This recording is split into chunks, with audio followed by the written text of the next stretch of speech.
Everyone following O&G should have a basic understanding of OPEC today. Here's a brief summary.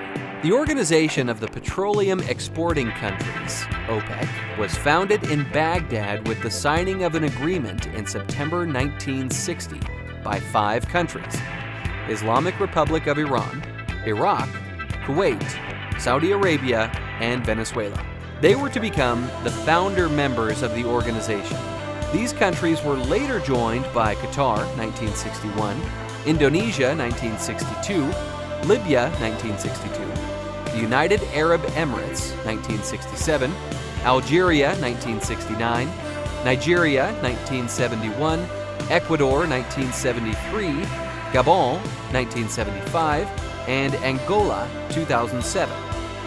From December 1992 until October 2007, Ecuador suspended its membership. Gabon terminated its membership in 1995. Indonesia suspended its membership effective January 2009. Currently, the organization has a total of 12 member countries.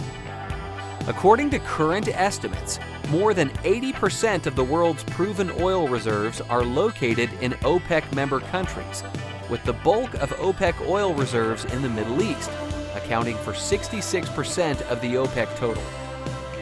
OPEC member countries have made significant additions to their oil reserves in recent years.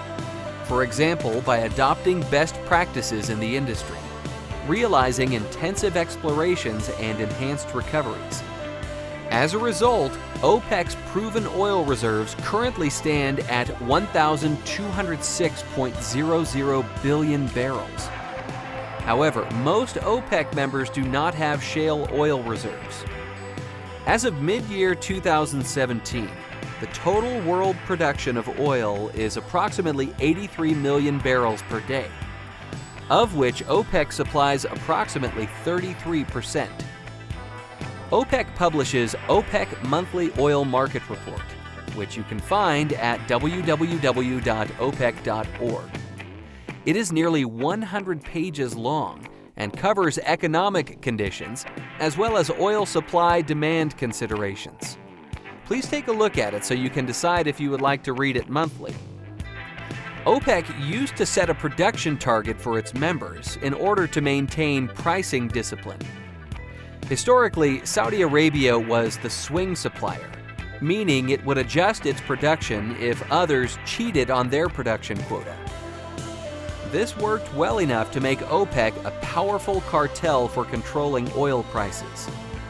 However, there are chinks in OPEC caused by the Great Recession, Russian oil, and the U.S. fracking boom. It appears that the oil price collapse second half of 2014 may have been orchestrated by Saudi Arabia protecting its market share instead of protecting high market price. Does this mark the end of $100 per barrel oil price and the OPEC cartel? Well, no one knows because of Middle East political uncertainty. Keep in mind, however, that Saudi Arabia's oil industry is managed by well-educated engineers and economists who will try to get as much money as possible from their oil to support economic or socio-political programs.